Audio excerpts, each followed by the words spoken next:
Do you ever ask why?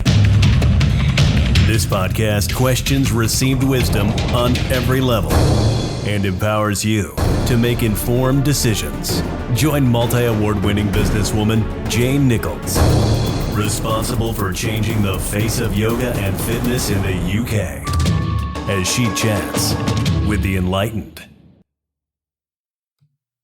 Welcome to Mike Bynes in my podcast studio. It's so wonderful to have you here. How are you? Yeah, I'm very well, thank you. Very excited. I've never done a podcast before, so I'm a podcast virgin. Yes, of course. And that's been a while.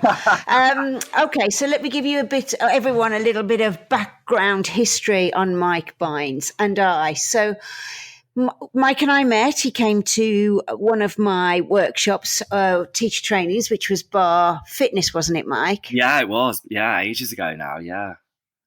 Yeah, and I think that was just to set up a new class program in your studio. Is that right? Yeah, I was in the process of, I've always taught several classes in my community, but I was in the process of setting up. I took a lease out on a studio that I was turning into a boutique studio and starting from afresh. And I just wanted to put different classes on the timetable. So I've always been a very frustrated dancer, as and I've always wanted to be a ballet dancer, actually. Oh, I could go really? Hours, yeah. How long have we got? So when I was a child, I asked my mum if I could do ballet at my primary school.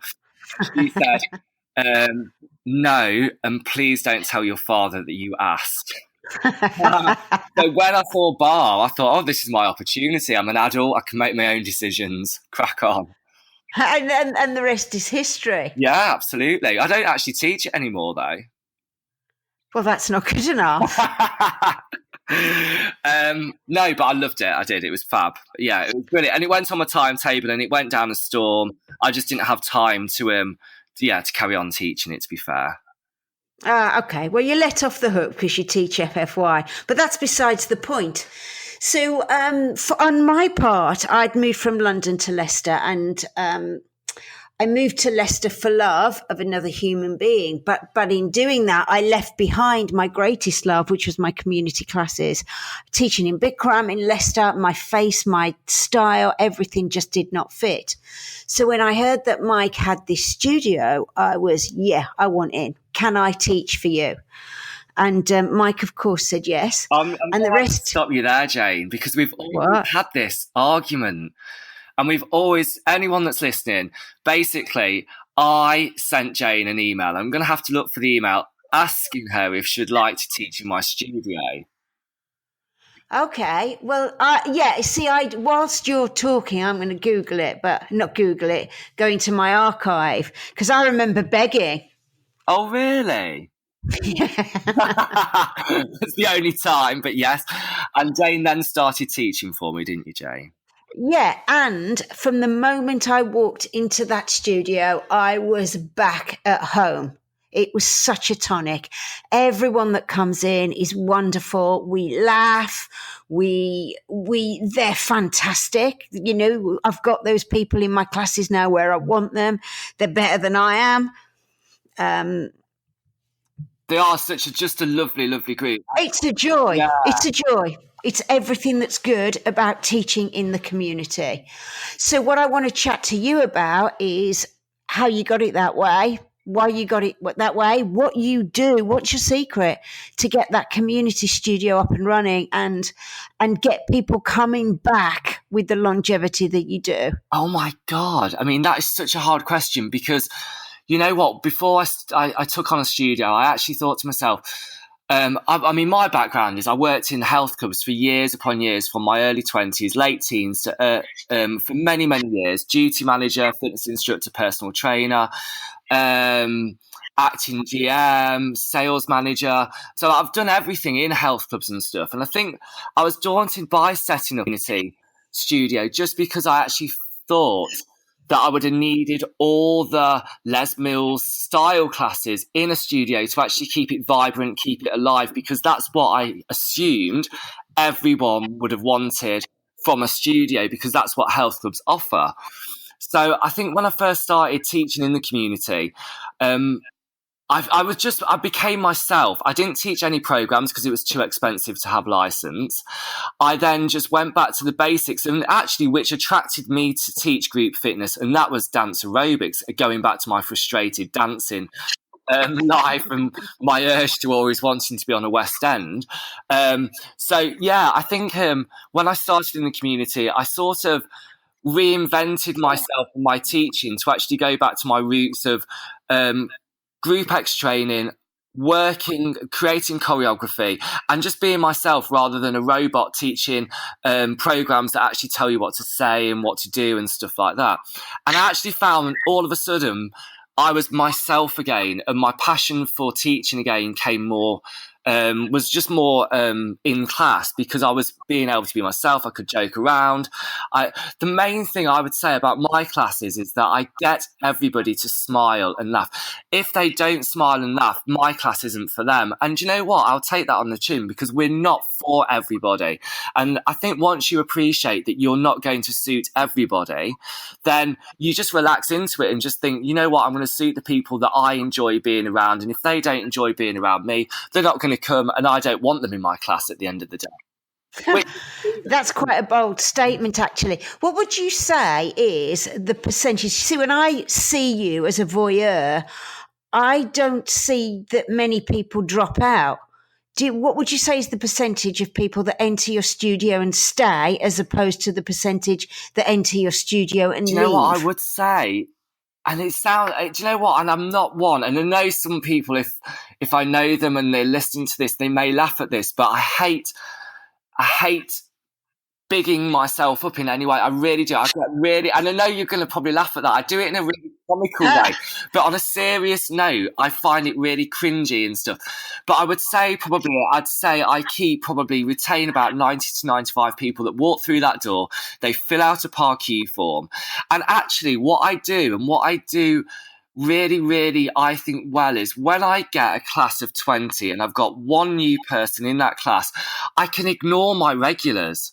I'll ignore them. I'll say, I won't home in on that one person and make them feel uncomfortable, but I won't make them. And what I hate is if a cliquey environment, I hate other people talking and making that one person feel uncomfortable, because I think that it's my job. I want that one person to come back next week. I've got the other 19 in the bag. They come back every week anyway. So they're just there because they know it. They love it. They go for a social. They have a coffee after. But my aim is to keep that one person that's come into that studio that I've never met before that day to actually like me, enjoy the class, get something from it, and actually be educated at the same time. Right, and then ingratiate them into the clique, I suppose. Because what I do is every single person that comes into that studio, instantly they fill the Parq form out. And on that form, it says, if you don't want to hear any more from me, just write no. Not many people do. So instantly I've got their mobile number and I've got their email address. And I know from your business point of view, Jane, from an educational point of view, and obviously Rachel spoke about this several times, the email address is the most important thing, because social media could be down one day. But for the community, mobile numbers are the most important thing. So I've got a SMS on my basically a app on my phone, and in that I text twice a week 529 people. Twice a week. Wow. And it goes out generically, and I'll do it on a Sunday night and I'll do it on a Wednesday. I'll give them half the week's timetable on a Sunday, and then I'll G them up on a Wednesday. So I'll send that directly to them. So I'll tell them about the classes. I'll give them a kick up the butt. I'll say if it's spring, you've got to get back into it, or you've got to keep motivated. I'll give them offers. I'll give them events in it. So they'll hear from me twice a week via text message. And the email address is I do it actually every month, once a month, or maybe twice a month, and I'll send them out an email and stuff. But as soon as that one person's walked through the door, I've captured everything about them. I've captured their personality. I've done a lot of sales training in the past, and as soon as someone walks through the door, I know what type of person they are, from whether they've got a spring in the step, whether they're looking at a watch. If they're looking at the watch and they haven't really got time to be there, they're a direct type of person. They don't want a chat. They just want to train and go. And I think that lends me well to knowing how to adapt to different people as well. Yeah. Because I actually have the opposite approach to you. When people come to my class that are new, they have to earn their stripes within that group. And I'd hate to call it a clique, although you've just made me think we are a clique, the way we crack on and laugh and joke. We are, but I think But yeah, your it's the classes every week, and I think sometimes. I think people are either. I wouldn't say it's not a clique. I think people like the fact that classes are. You can have a joke with people, and that the new people either want to come and be involved in that, or they don't come and be involved in that at the end of the day. Yeah, and it's the difference as well between you running and owning that business and me doing it as a hobby. Well, I suppose so, yeah. It's like anyone. It's like having a business. It's like people that work behind the scenes for you, isn't it? Absolutely. I would run my business very different to the way that I run my teaching for you. But that's just age and passion. And I teach because I love teaching. You know me, if there's 3 people in that class, I love teaching as much as if it's 30 people in the class, as long as they're the right people. Yeah, absolutely. And I suppose, do you know what? I would be exactly the same, but I'm looking as a totally different. I'm looking at that. I don't see them as money, and I really don't see them as money. And I had this conversation with someone called Another Jane a few weeks ago, and even though I do need them because I need the money, and it is a business, and I'm building the business in the background of it. Ultimately, I would much prefer to teach to a class that's full and they pay me nothing than to a class that's that's paid me something. Yeah, no, I agree. I don't think, I think that's where we've been attracted to one another on that level. It's same with Rachel. We've always done it because we love it and money has come. Yeah. And you know what? I actually think if anyone goes into this thinking, right, I've got to earn this, I'm going to get that per head and that per head, they're going in it for the wrong reasons, and it may not suit them. It might not be because you don't earn good money in the fitness industry. I entered it because I enjoyed it and I had the love of it. And if I could turn up to work every single day of my life and enjoy what I did, there's no money that can warrant that could pay me to enjoy what I do every day. But because I've nailed it and I've worked hard and I work 12, 13-hour days, most days of the week, I do earn a really good income from it. Well, there you're saying that. You see, you've contradicted yourself a little there. And I was just wanted to say I disagree. When you say that there's no money to be earned in the fitness industry, I can honestly tell you from 30 years that if you do it well, there's an awful lot of money to be earned.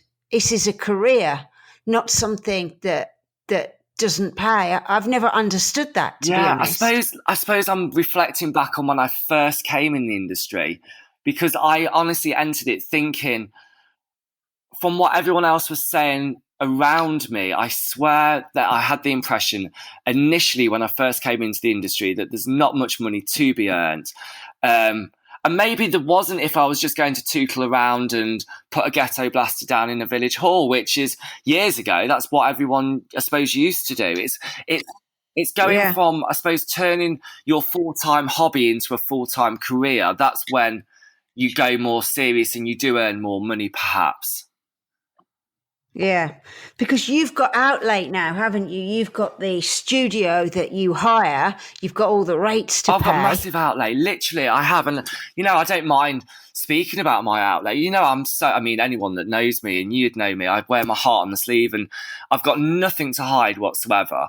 And I've got extraordinary outlay. So my business rates, I own 2 studios and they've got 2 separate leases to them. So I've got a small personal training studio for my one-to-one clients or couple training sessions.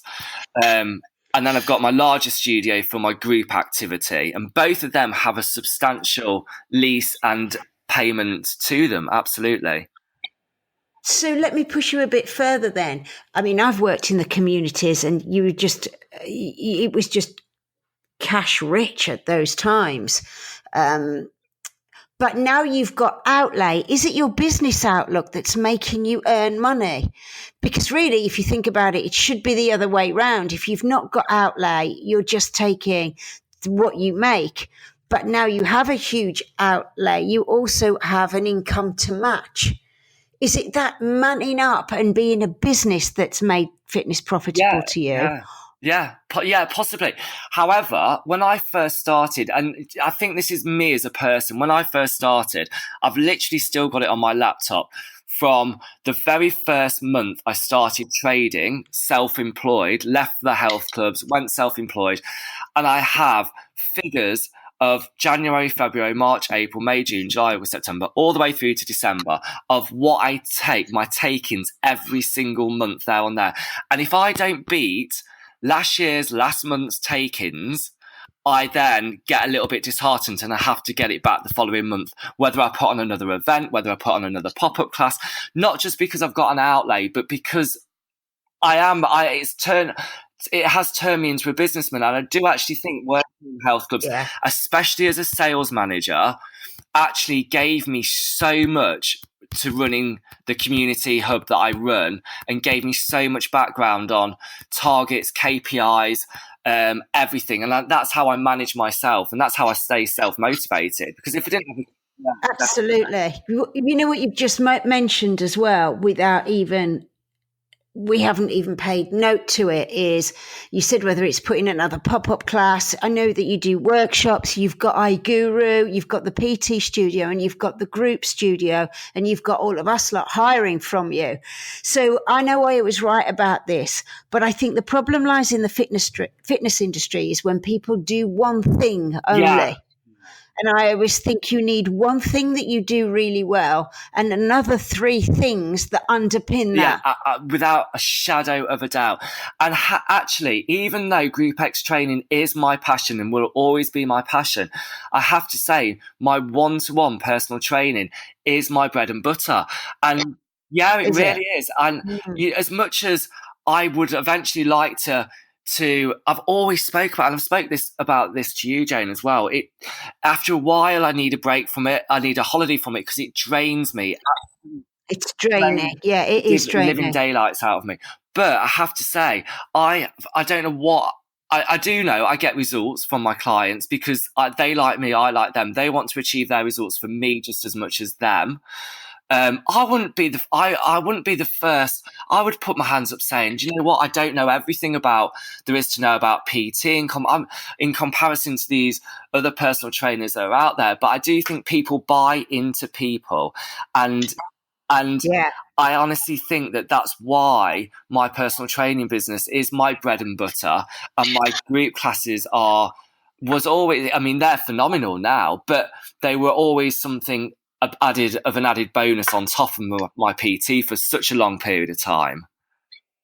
Okay, well, you've just segued beautifully into the crux of today, and this is the more awkward part of our conversation. So anyone, if you don't know Mike, I suggest you join him on Facebook, Mike Bynes, and on Instagram, Mike Bynes. And everyone that knows Mike sees his posts every day, which come out like 5 or 6 times a day, and go to his class. No, Mike, we often behind his back talk about his Mikeisms. Mike has cultivated a language of his own, which infuriates the grammar police. Now, I'm not a grammar police. I'm like a community service officer when it comes to the police of grammar. I'm not quite up there as a living, but I do have those pedantic traits and a love of the English language, which, Mike, you can torture on a day-by-day, hour-by-hour basis, can't you? I do love the English language, though, I must admit. I really love the English language. But, yeah, I can create a new language every single day for all I'm aware of. Absolutely. Yeah, words just don't come out in sentences with you as they do with most people. And you know what? I've seen people... interrupt you. Would you say they didn't come out vocally as other people's, or would you say they're not written down as people? Would both. You? I think it's both, actually. As we're being honest, and there's distance between us today, I'm not looking you in the eye. It's both. It makes me listen to your sentences because I'm not only fascinated by what you say, but how you say it. But I know, like twice this week, I've got a degree in English and I love the English language, but like any grammar pedant, we have a cut-off point at which we make mistakes. And I know the grammar police are always writing to me, infuriated, that I've put a C where an S should be, or vice versa, or the apostrophe is in the wrong place. But I don't think they do that with you, because I actually don't think they know where to start, which the traits of a grammar police person are just not good traits. They're not people who get results. They're not people who warm to people. They're not people who have people flocking around them because they're so interested, which all of the things that you do. And it prompts me to think, does it matter? Do people care? I look at your posts, your likes are phenomenal. Your response rates, your retention from everything that you do, you should be selling that as a model. Should we all learn the language of Mike? I think everybody should learn their language of their own, but probably not be as hung up on. So, for an example, I write as I think. So, literally, if I've got something to put out there on Instagram or Facebook, I will put it down as I'm thinking it. And if I'm thinking it in a rush, there will be no commas, there will be no full stops, because I need to get it out there, because that's what I'm thinking. And that's probably what they hear my voice and they think, instead of thinking there should be the people that know me, instead of thinking there should be a comma there, they're going, oh my God, he's obviously extremely excited because there's no comma there and there's no full stop. And that's exactly, but that is so true, Jane, isn't it? It is. I hear your voice when I read your words. You are king of the double negative / double positive. Yeah, I am, absolutely. Because if I've got something to say, I don't care if you should just put one exclamation mark and be done with it. I can't even say that word. But if there's 6 or 7 of them, they know that I'm making a statement. Yeah, do you see, if I see 6 or 7 exclamation marks, it makes me want to hurt. Makes me want to do damage. Yeah, I can imagine. But, everybody else that knows me knows what I'm saying. And there's a lot of people that are probably going to be listening to this saying, yeah, but how do you attract new people if they don't know you and stuff? So I'm going to give an example. Last week, I signed up a new personal training client. I could get her in the day, blah, blah, blah. And she went to this trainer actually that was closer to her that I don't know from Adam, and she then is that the right thing to say? Anyway, I'm saying it. So she then contacted me and said, I like how you sound on social media. Can I come and have a chat with you? And I thought, well, that was a bit of a funny thing to say. How can you hear? You've never heard my voice. But anyway, she obviously likes what she sees and stuff. And she came in, and after about 5 minutes, she goes, I knew I'd like you. And then basically she then went back to this other trainer and said, look, I found someone else. And he said, oh, is it Mike? And so the story happens. So me and you, Jane, had this conversation, didn't we? Or you and I, if I'm being correct. Oh, please don't try. What would be the fun in our lives if you start We trying? had this conversation though, didn't we? Because you said we don't know if it deters people either, because I will never know if it deters people. All I know is that my business is doing really, really well. I get people all the time coming to me. I get new people, and I like nothing more than to register a new member in a class and then for them to come back the following week. So I obviously don't deter people, but I attract the right people that are for me. Yeah, you do. And I remember a few weeks ago when we were in yoga and Dr. Ray was in, and Mike starts the class with his cure for the flu, which is rubbing Vicks on your feet and then going to bed with socks on. And I looked in the mirror and saw Dr. Ray with his head in his hand. And it's that effect. No one ever cares or takes anything personally. Every time you say anything, it is just the height of amusement throughout the group.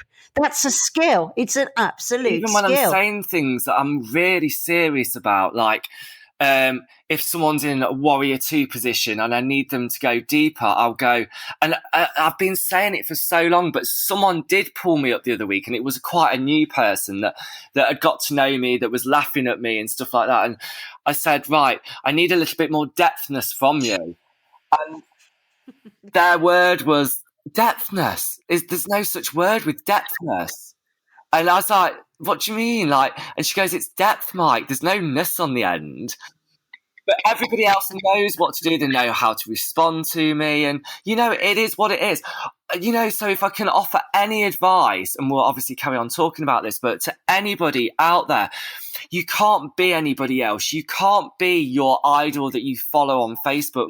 You can't try and mimic anybody else, because if you mimic somebody else, you're not being authentic to you. You're not being that right person to you, and you're not going to attract the right person. And the people that you do attract, if you're false on social media, they're going to be turned up and they're going to be sold incorrectly.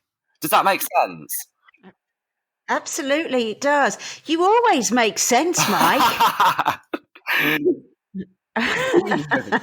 It's just not the sense I was taught at school. No, it's Mike's sense. But I hope everyone else makes sense of that, because if they're writing things down thinking that I've got to write this because it makes sense and I need to be correct with what I'm saying, sometimes right from the heart, that's what I would say. Yeah. And if people don't like it and they start correcting you, you know what? They're not coming to me for a spelling lesson or a grammar lesson. I have seen a couple of people correct you, and you shut them up within seconds. Because you know what? And I'm going to throw this in. I will do slightly because I don't like to lean on it. But it took me 4 attempts to pass my theory exam for driving. 4 attempts. And the last attempt, they phoned up my mum, because I was only 16 at the time, and said, would he like somebody to read the questions to him?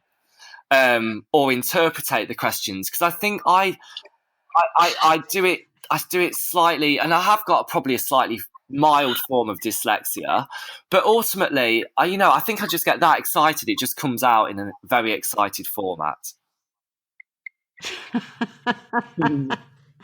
So I was trying to think of Mike-isms, and there's so many, and I've gone a blank, but my new one now is interpretate. Well, I've said that several times on here. We could go on, and I hate saying it because I love hearing it. And also, carry on. No, and it's such a warm, fuzzy feeling. It really is. I would encourage anyone out there to play with the English language as well. I think we should all be encouraged to make up words that suit what we're doing. Words just that not suit your community, because I've got a very intellectual community, but intelligent community. But actually, you're right as well. Your group are an extremely bright and successful they really set of are. people. They've all done. They are. I mean, this area I'm in is quite unique, I think, when it comes to people being successful in their own right, in their own business and stuff like that.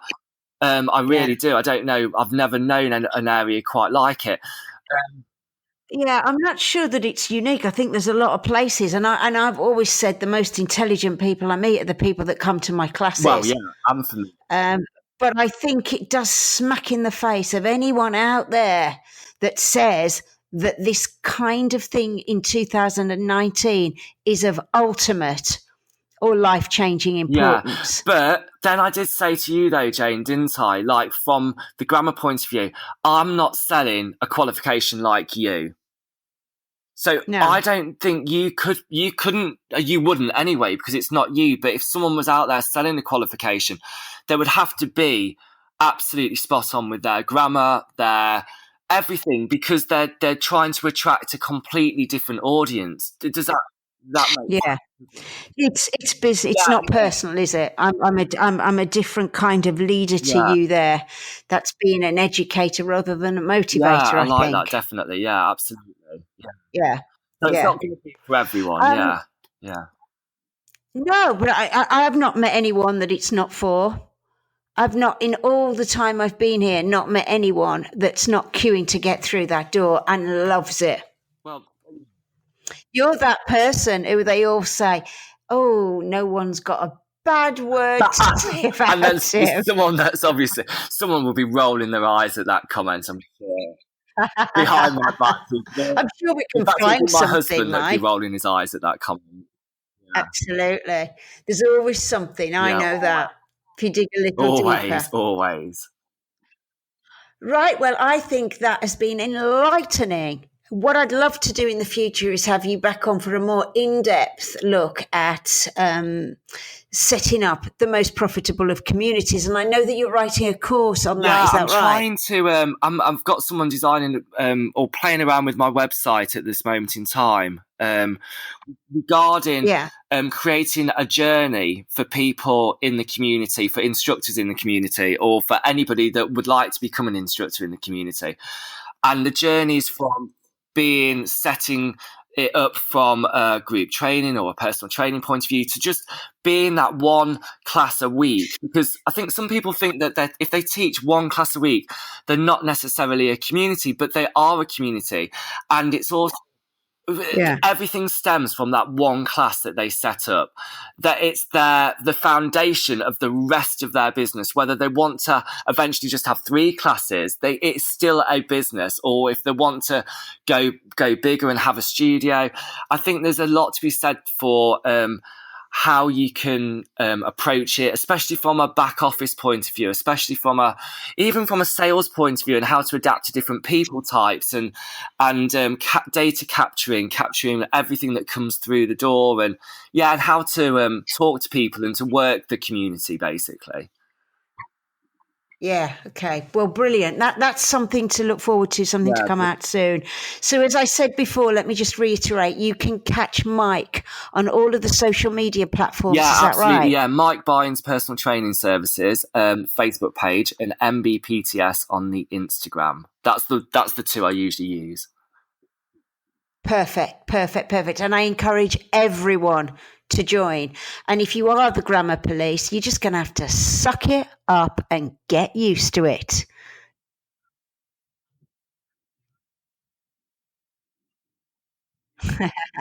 CTFO, you lot. Thanks for joining me. Yeah, thank you for coming, and I'll speak to you all very, very soon.